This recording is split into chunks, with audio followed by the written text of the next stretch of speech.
Bonjour, c'est Ursule encore. On est le 4 décembre 2018. Je viens sonner la trompette et je viens nous encourager à garder les yeux fixés sur notre Seigneur Jésus. Ce n'est que lui seul qui nous aidera à veiller sur nos âmes. Il est très important qu'à ce moment critique où se trouve l'humanité, nous puissions rester vraiment les yeux fixés sur le Seigneur afin de ne pas être arrachés. Il y a une puissance d'égarement qui souffle un peu partout, c'est dans l'air, c'est partout, dans tout ce qui se passe. Alors, il suffit juste d'un petit dérapage et puis c'est fini. On est loin, on se retrouve loin de notre Seigneur. Un peu comme quand on va dans la mer, alors on est là, on s'amuse et puis le temps qu'on se rend compte, petit à petit, on s'est retrouvé vraiment très très loin du rivage et puis ça arrive fréquemment et puis c'est comme ça que les gens se noient. Alors, donc la puissance d'égarement, elle est très très très subtile, hein, mais au fait, Satan fait un travail phénoménal partout où nous nous trouvons pour nous arracher à notre Seigneur. Alors, nous devons marcher à contre-courant et cela demande des efforts de notre part. Alors, je viens vraiment nous encourager à cela parce que, bon, au fait, en tout cas, il faut rester les yeux fixés sur notre Seigneur. Amen. Donc, aujourd'hui, je viens parler de comment veiller sur nos âmes. C'est un message que le Seigneur vous donne, ou bien nous donne. Alors, je l'ai reçu hier autour de 4 heures du matin. Alors, le Seigneur m'a donné un nombre à quatre chiffres. Et puis, ça ne me disait absolument rien. Alors, bon, 2 fois de suite, alors que j'étais vraiment en train de prier. Et puis, bon, j'ai noté ça. Et après un temps, je me suis reposée un peu. Et puis, bon, finalement, je l'ai oublié. Heureusement que je l'avais noté. Et dans la journée, quand je suis allée prier, la journée d'hier, bien sûr, alors que je priais, alors, ça m'est revenu, ce chiffre-là, mais je n'étais pas très sûre. Donc, je suis allée au niveau de mon chevet de lit pour voir un peu si ça avait de l'allure, le chiffre qui était resté dans ma tête, qui m'était revenu. Et je suis allée sur Internet, j'ai tapé, et puis j'étais vraiment ébahie, étonnée, vraiment agréablement de comment Dieu utilise vraiment un nombre pour vraiment pouvoir me parler et donner un message spécifique d'abord pour moi. Et suite à ce message, il m'a donné ce message-là, voilà, que je viens de donner en ligne sur comment veiller sur nos âmes. Alors, j'aimerais ça qu'on lise Deutéronome 4, le verset 15 à 20, et puis le verset 23 à 24. Alors, Deutéronome 4, le verset 15. Puisque vous n'avez vu aucune figure le jour où l'Éternel vous parla du milieu du feu, à Horeb, veillez attentivement sur vos âmes, de peur que vous ne vous corrompiez et que vous ne vous fassiez une image taillée, une représentation de quelque idole, la figure d'un homme ou d'une femme, la figure d'un animal qui soit sur la terre, la figure d'un oiseau qui vole dans les cieux, la figure d'une bête qui rampe sur le sol, la figure d'un poisson qui vive dans les eaux au-dessous de la terre. Veille sur ton âme, de peur que, levant les yeux vers le ciel et voyant le soleil, la lune et les étoiles, toute l'armée des cieux, tu ne sois entraîné à te prosterner en leur présence et à leur rendre un culte. Ce sont des choses que l'Éternel ton Dieu a données en partage à tous les peuples sous le ciel tout entier. Mais vous, l'Éternel vous a pris et vous a fait sortir de la fournaise et du feu de l'Égypte, afin que vous fussiez un peuple qui lui appartient en propre, comme vous l'êtes aujourd'hui. Alors, le 23 à 24, veillez sur vous, afin de ne point mettre en oubli l'alliance de l'Éternel votre Dieu, l'alliance que l'Éternel votre Dieu a traitée avec vous, et de ne point vous faire d'image taillée, de représentation quelconque, que l'Éternel ton Dieu t'ait défendu. Car l'Éternel ton Dieu est un feu dévorant, un Dieu jaloux. Donc voilà, alors le Seigneur nous donne un message. Il nous dit comment veiller sur nos âmes. Alors très très important parce que nous sommes dans cette période-là où l'ennemi cherche à arracher les enfants de Dieu de force. Et puis, et souvent, quand on ne voit pas la subtilité avec laquelle il agit, allez, finalement, on se retrouve très loin de lui. Alors, pourquoi faudrait-il veiller sur nos âmes? Le Seigneur nous dit, de peur que notre âme devienne corrompue, et quand l'âme est corrompue, on est loin de Dieu, c'est fini, on est séparé de Dieu. Alors, il nous dit que c'est de peur que notre être devienne corrompu. Et puis, le Seigneur veut qu'on veille sur nos âmes pour ne pas se faire une image taillée, pour ne pas faire une représentation d'une idole, par exemple une figure d'un homme, d'une femme, d'un animal, d'un oiseau, poisson. Et puis, aussi, il ne veut pas qu'on se retrouve à se prosterner devant les astres qui sont dans les cieux. Et puis, au verset 20, il nous dit quelque chose de très spécifique pour nous.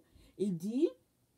Mais vous, l'Éternel, vous a pris et vous a fait sortir de la fournaise de fer, du feu, pardon, de la fournaise de fer, pardon, de l'Égypte, afin que vous fussiez un peuple qui lui appartient en propre, comme vous l'êtes aujourd'hui. Donc, écoutez, ça, il s'agissait d'Israël, mais toi et moi, Dieu nous a fait sortir de l'Égypte faisant référence à la vie du monde. Alors, si nous nous réclamons d'enfants de Dieu, ça veut dire que Dieu a fait une séparation entre nous et le monde. Il nous a tirés de là. Ça veut dire qu'on a expérimenté la nouvelle naissance en Christ. Alors là, ça veut dire qu'on est sorti de l'Égypte. Maintenant, la question elle est celle-ci. Est-ce que tu es vraiment sorti de l'Égypte ou bien tu portes juste un manteau d'enfant de Dieu alors qu'en réalité, tu ne l'es pas parce que tu continues de mener une vie comme les gens, les habitants de l'Égypte. Voilà, je note bien ici que l'Égypte, c'est le monde. OK? Donc, le Seigneur nous dit qu'il veut qu'on veille sur nos âmes parce qu'on lui appartient et qu'il nous a tirés du fer de l'Égypte et qu'aujourd'hui on est à lui et il veut qu'on soit uniquement à lui, parce qu'on lui appartient. Toi et moi appartenons à l'Éternel, donc il est donc important qu'on tienne en considération ce lien-là qui nous unit à Dieu le Père. Alors, aussi, il dit qu'il ne faut pas qu'on oublie l'alliance que l'Éternel Dieu a traitée avec son peuple. Alors, cette alliance, il l'a traitée au mont Horeb, je pense, avec Moïse pour le peuple. Et nous savons tous que la loi, et puis bon, les prophètes, la grâce, tout ça nous est venu par le peuple juif. Parce que Dieu a choisi une personne, Abraham, et puis bon, et ça a été répandu sur la terre. Alors, Dieu ne veut pas qu'on oublie cette alliance-là, et cette alliance-là, c'est les lois, les commandements, et puis la façon de se comporter. Parce que... en fait, l'alliance que Dieu a traitée, c'est avec Israël. Ce n'est pas avec les peuples d'environ. C'est avec Israël. Alors, si toi, tu te réclames d'enfant de Dieu, ça veut dire que l'alliance que Dieu a traitée avec Israël, elle est aussi pour toi. Alors, il est donc important que tu en tiennes compte, au lieu de le mépriser, par exemple. Alors, il veut aussi que on veille sur nos âmes afin de ne pas nous retrouver à nous faire des images taillées. Et puis aussi, l'autre élément, c'est qu'il dit qu'il est un Dieu dévorant, un feu dévorant, il est un Dieu jaloux. Alors, bon, on sait tous les conséquences du feu, qu'est-ce que le feu fait. Et puis Dieu est un Dieu jaloux, c'est pas une jalousie comme dans le monde, il est jaloux parce qu'il nous a fiancés à un seul époux qui est Christ. Et il veut qu'on reste attaché à notre époux. Alors, si on ne veut pas vraiment de Jésus, alors, c'est important de décider que de jouer un peu à quelqu'un qui flirte par-ci, par-là, et puis bon, jouant au jeu du chat et de la souris. Non, le Seigneur veut qu'on reste vraiment sur nos engagements et puis qu'on tienne ferme là-dessus. Ça, c'est très important. Alors, donc voilà. Et puis, maintenant, comment peut-on veiller sur nos âmes? Dieu nous l'a dit, il a dit, puisque vous n'avez vu aucune figure là sur le mont Horeb. Donc Dieu est en train de dire que la façon de veiller sur nos âmes, c'est de n'avoir aucune figure entre Dieu et puis nous. C'est ça qu'il est en train de nous dire. Il ne veut pas qu'on ait une figure entre nous et lui. Ce n'est que comme ça qu'on peut veiller sur nos âmes. Maintenant, la question, elle nous est posée à chacun. Est-ce que tu es sûr qu'il n'y a rien entre Dieu et toi? Est-ce que tu es sûr qu'il n'y a rien? Parce que s'il y a quelque chose entre Dieu et toi, alors cette chose-là, elle t'empêche de veiller sur ton âme. Cette chose-là est une tâche pour ton âme. Donc, à partir de ce moment-là, ton âme devient déjà corrompue et il est donc très important que tu puisses ôter cette chose-là pour que ton âme revienne encore connectée à Dieu. C'est ça que ce texte est en train de nous dire. Alors, maintenant, comment est-ce que quelque chose, je veux dire que les différentes choses qui peuvent être entre Dieu et puis nous, on l'a énuméré tout à l'heure, Dieu a parlé d'oiseaux, des humains et toutes sortes de choses, mais pratico-pratique dans notre temps, souvent c'est que, bon, on peut admirer quelqu'un, on admire tellement la personne que vraiment la personne elle est au-dessus de Dieu, ou bien on aime trop un sport, ou bien on aime trop quelque chose, ou bien la télévision, ou bien l'internet, c'est-à-dire que ça devient vraiment quelque chose qui nous sépare de Dieu, dans ce sens que ça prend trop notre temps. Alors, rappelons-nous que l'amour, ça se mesure en temps. Si tu aimes quelqu'un, tu passes du temps avec la personne. Si tu n'es pas capable de passer du temps avec la personne, alors arrête de te leurrer en te disant que tu aimes la personne. Parce que l'amour, ce n'est pas juste avec les mots, c'est plus avec l'action. Alors, de nos jours, on dit à l'autre je t'aime, alors que quand on va regarder au fond, dans le fond, il n'y a pas d'amour du tout, du tout. Alors, l'amour, c'est du pratico-pratique. Alors, c'est donc très important que vous et moi fassions nos efforts pour regarder dans nos vies qu'est-ce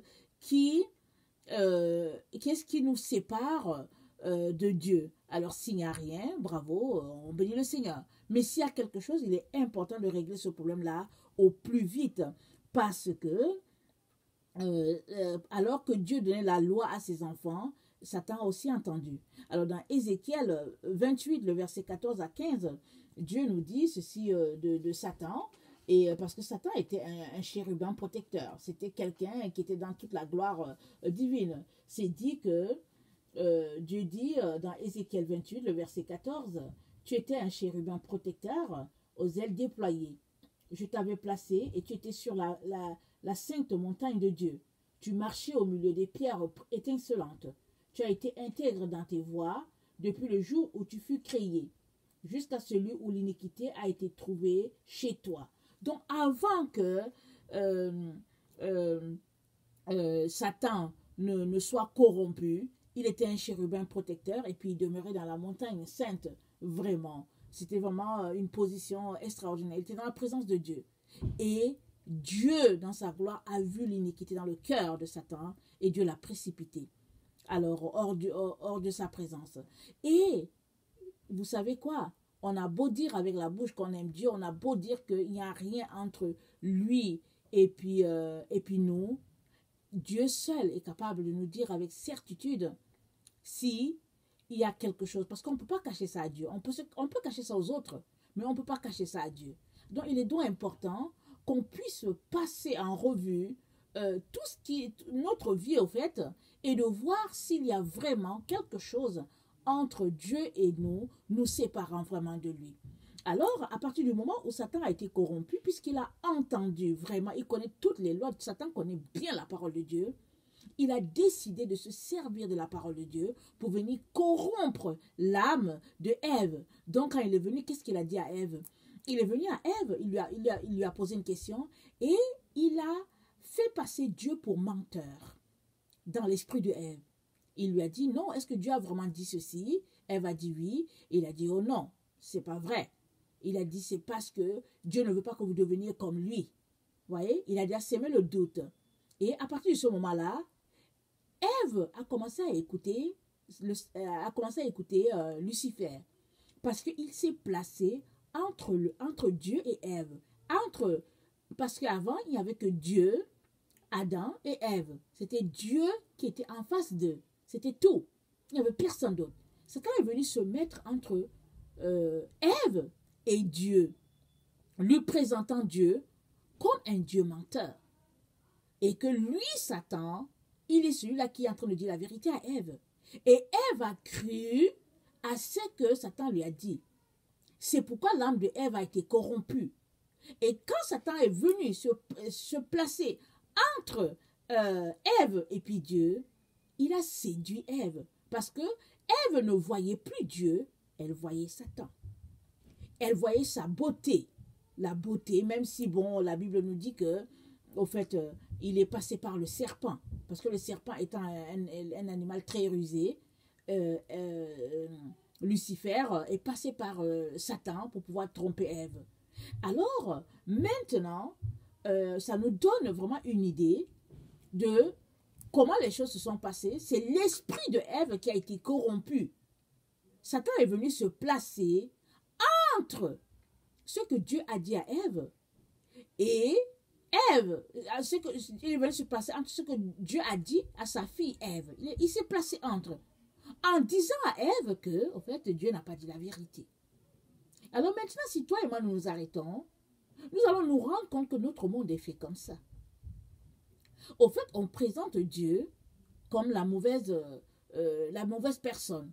Si on peut dire, si on peut parler comme ça, parce que Dieu, bon, écoutez, c'est Dieu, ce n'est pas une personne. Mais on le présente comme la mauvaise personne, la personne à qui il faut s'éloigner de cette personne-là. Certains ont déclaré que Dieu était mort et les gens font tout pour prouver que c'est eux qui sont Dieu. Et puis ils font toutes sortes de choses. Ils essaient d'atteindre les astres. Ils essayent de dire qu'ils ont atteint la lune. Toutes sortes de mensonges, toutes sortes de théories pour se faire passer pour Dieu. Et ça, c'est la séduction qui se place entre l'âme de l'être humain et puis Dieu, entre l'âme de l'être humain, oui, et puis Dieu. Parce que Dieu nous a créés pour quelque chose de bien précis. Et il ne veut pas que notre âme soit corrompue. Alors, il nous dit, à travers cette parole-là qu'il a dit à Israël, il a dit, veille sur ton âme. Il a dit, puisque vous n'avez vu aucune figure le jour où l'Éternel vous parla du milieu du feu, à Horeb, veillez attentivement sur vos âmes. Il n'y avait aucune figure. Ils ont juste entendu Dieu, ils ont vu sa présence, ils ont tremblé parce que la montagne, tout ça, ça tremblait, mais il n'y avait pas de figure, il n'y avait rien. Et Dieu est en train de te dire, à toi et à moi, qu'à partir du moment qu'il y a quelque chose entre nous et lui, c'est fini, notre âme est corrompue. Que ce soit la télévision, que ce soit Internet, que ce soit le cellulaire. Aujourd'hui, quand on regarde, écoutez, les êtres humains ne sont plus capables de se parler 30 minutes sans regarder sur leurs appareils. Ils ne sont pas capables.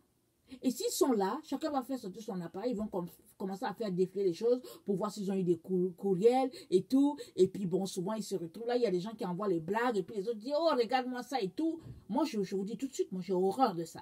J'ai horreur. Alors, je suis une mère. J'ai des enfants, et puis quand les enfants, bon, je ne veux pas renvoyer mes enfants, quand les enfants viennent, oh maman, on veut te montrer quelque chose, tout de suite, je fais déjà ma prière dans mon cœur pour dire, Seigneur Jésus, aide-moi. Aide-moi à les recevoir dans l'amour. Alors l'enfant me montre un, alors je regarde, j'écoute, et puis bon, j'essaie de voir comment je peux recevoir cet enfant dans l'amour, mais à partir du deuxième et tout, je dis non, excuse, maman a quelque chose à faire, excuse-moi, tu sais que maman n'est pas... Maman, vraiment, si maman se met dedans, on ne va pas s'en sortir. Il n'y aura pas de nourriture, il n'y aura pas ceci, il n'y aura pas cela. Alors les enfants comprennent. Mais je dis non, si moi aussi je m'adonne à ces choses-là, je ne sais pas qu'est-ce qu'on va devenir. Je dis non, il est hors de question. Je préfère garder mon intimité avec mon Dieu et vraiment qu'il me communique tout ce qu'il a pour moi. Et j'ai déjà mentionné plusieurs fois dans plusieurs de mes vidéos, très très souvent Dieu me parle pendant que je suis en train de laver mes assiettes, pendant que je suis en train de faire ma cuisine, pendant que je suis en train de plier mon linge, pendant que je suis en train de faire un travail domestique, Dieu me parle. Alors s'il vous plaît, ne venez pas me fatiguer avec les cellulaires pour venir enlever ce temps de communion que j'ai avec mon Seigneur. Je dis non, je refuse ça. D'ailleurs, je n'ai pas de cellulaire. Je dis non, je n'ai pas le temps à perdre. J'ai ma tablette et puis je fais mon message et après, bon, je passe mon temps avec ma Bible et puis dans la présence du Seigneur. Ça, non, je dis non, on ne va pas venir me voler. C'est que vraiment, en tout cas, c'est que j'ai de précieux. Alors, c'est à chacun de déterminer jusqu'où il laisse son âme être corrompue. Alors, tout dans notre monde est fait pour corrompre notre âme. Les publicités, alors tout, les voitures qui passent, les gens qui marchent, il faut aller l'été, c'est terrible. L'été, on a besoin de marcher la tête en train de regarder sur l'asphalte. On marche la tête courbée tellement parce qu'on ne sait pas ce que l'autre personne va nous envoyer comment on appelle ça, comme image ou bien comme photo. Alors avant c'était les femmes qui, on les regardait, on disait oh non non non Seigneur je ne veux rien regarder. Mais aujourd'hui les hommes aussi sont dedans. On ne sait plus qui est qui dans notre monde, vraiment un monde vraiment corrompu de toutes parts. Alors, il est donc très important que tu gardes au niveau de ta vue ton Dieu et uniquement ton Dieu. Justement, notre génération est tellement corrompue que, à l'église de Laodicée, Jésus a dit, viens acheter de moi du collyre. Parce que le collyre, c'est pour tous ceux-là qui ont des problèmes avec leur vue. Alors, on t'applique du collyre pour que la vue soit bonne et que tu puisses bien voir. Et notre génération avons vraiment besoin de collyre pour que nous ne puissions pas nous détourner de ce que Dieu a pour nous.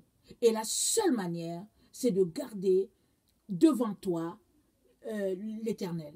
C'est la seule façon. C'est de tout faire chaque jour pour passer en revue les pensées, les images qui sont à ton niveau, pour voir s'il y a une qui n'est pas de Dieu et de jeter ça. Et ça, c'est un exercice vraiment volontaire et un exercice au fait qui nous prend du temps. Et puis c'est important. C'est très important de le faire. Et Dieu a donné cette consigne-là à Israël. Il leur a dit, attention, attention, vous avez vu ce qui s'est passé sur le mont Horeb. Il n'y a pas eu de figure entre vous et moi. Alors il est donc important pour que vous vous organisez pour qu'il n'y ait pas de figure entre vous et moi. C'est ça que Dieu a dit. Et souvent on se dit que pour ne pas corrompre nos âmes, ce serait bien de passer un temps dans la prière, ce serait bien de passer un temps dans la lecture de la Bible et tout et tout. C'est ça qu'on se dit souvent. Souvent, on se dit que bon, c'est bien de jeûner et tout. Mais toutes ces choses-là, ce n'est qu'une suite logique de quelqu'un qui refuse de mettre une image entre Dieu et lui. Parce que si tu jeûnes, si tu pries, si tu veilles, je veux dire la nuit, tu te lèves pour prier et tout, mais que entre Dieu et toi, il y a une image. Il y a par exemple le cellulaire, il y a par exemple Internet, il y a une femme, il y a les séductions de ce monde. S'il y a une image entre Dieu et toi, écoutez, ton âme est déjà corrompue. Ton âme est déjà corrompue, tu as besoin de retourner à l'essentiel, c'est-à-dire à te repentir et puis revenir à ce que Dieu veut. Alors, c'est vraiment ça. Et ça demande que on puisse vouloir. Parce que tout autour de nous n'est que séduction. Tout, même les voitures qui passent, ce n'est que séduction. Tout est séduction. Alors quand on s'arrête, on se dit, mais voyons. Alors c'est pourquoi le Seigneur a dit, l'Antichrist, quand il va venir, il va agir par la séduction. Et cette séduction-là, il y a beaucoup de magie, de sorcellerie, de divination qui sont mis en œuvre pour que la séduction fasse son plein. Parce que la séduction, elle est telle que souvent les gens sont accaparés. Leur esprit est accaparé. Exemple, regardez, souvent tu regardes quelque chose à la télévision ou bien les publicités, tu es sur ton ordinateur, la publicité passe et subitement, tu te rends compte que tu as besoin d'un parfum alors que tu n'en avais pas besoin. Tu as besoin d'un parfum, alors ça te saisit, c'est tellement fort qu'il faut que tu ailles au magasin, il faut que tu ailles dans cette boîte-là pour voir ce parfum-là en spécial parce que tu veux à tout prix l'acheter. Ça, c'est la séduction. Alors, c'est sur ça que Satan joue. Il joue sur notre sensibilité. Il joue sur notre âme pour nous présenter quelque chose. Et une fois qu'il a réussi, c'est fini. Il vient de nous corrompre. Il vient de corrompre ce qui est le plus important. Et c'est cette chose-là que Dieu dit, fais attention pour ne pas le corrompre. Il faut veiller sur cette chose-là. Je vous ai déjà partagé une fois dans une de mes vidéos que je cherchais un cahier pour mes enseignements en ligne. Alors, je suis allée dans un magasin, parce que ce magasin-là, il a souvent les cahiers que j'aime. Vraiment comme j'aime.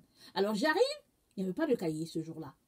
Et je regarde, il y avait des ventes, ah là là, il y avait des ventes vraiment, il y avait des choses. Et j'ai voulu aller regarder, le Seigneur m'a dit, s'il te plaît, ne va pas là-bas. Parce que j'avais déjà fait le ménage au niveau de mes pensées, et puis il m'a dit, s'il te plaît.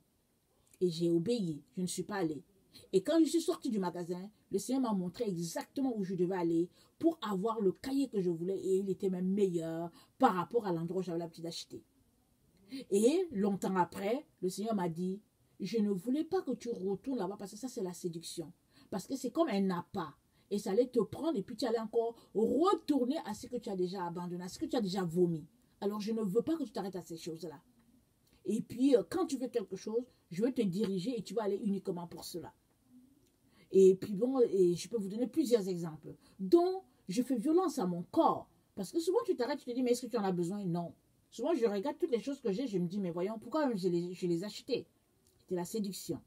Alors, nous avons besoin, chers frères et chères sœurs, nous avons besoin de faire très, très attention.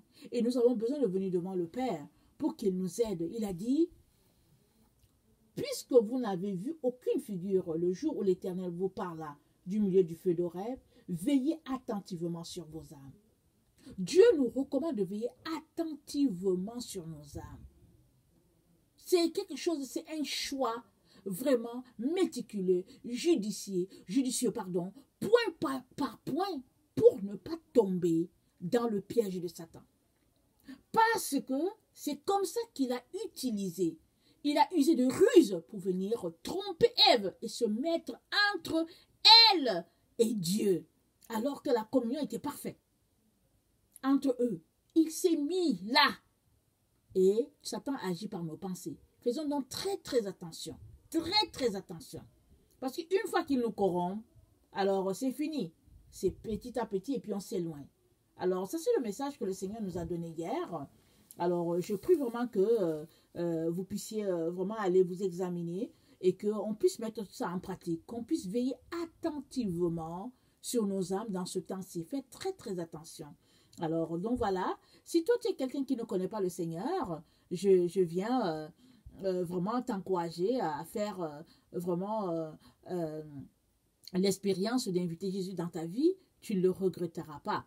Parce que, bon, on nous présente plusieurs religions, comme s'il y avait plusieurs chemins qui menaient au ciel. Mais je viens te dire qu'il y a un seul chemin qui mène au ciel. Et ce chemin-là, c'est Jésus-Christ. Alors, si tu lui donnes ta vie, tu ne le regretteras pas. Jésus, c'est le chemin, c'est la vérité, c'est la vie. Il n'y a aucun prophète qui peut te sauver. La seule personne qui te sauve, c'est Jésus-Christ de Nazareth. Yeshua HaMashiach. C'est comme ça, son nom. Alors, lui, il est là, celui-là qui sauve. Jésus-Christ, celui qui sauve. Alors, il te sauvera de tes péchés. Il te sauvera du carnage. Il te sauvera vraiment de la séduction de ce monde. Alors, je viens vraiment t'encourager à l'appeler, à l'inviter. Il viendra. Sois-en sûr. Alors, voilà. Que vraiment le Seigneur vous bénisse, qu'il vous fortifie. Je vous aime beaucoup et Dieu davantage. Merci.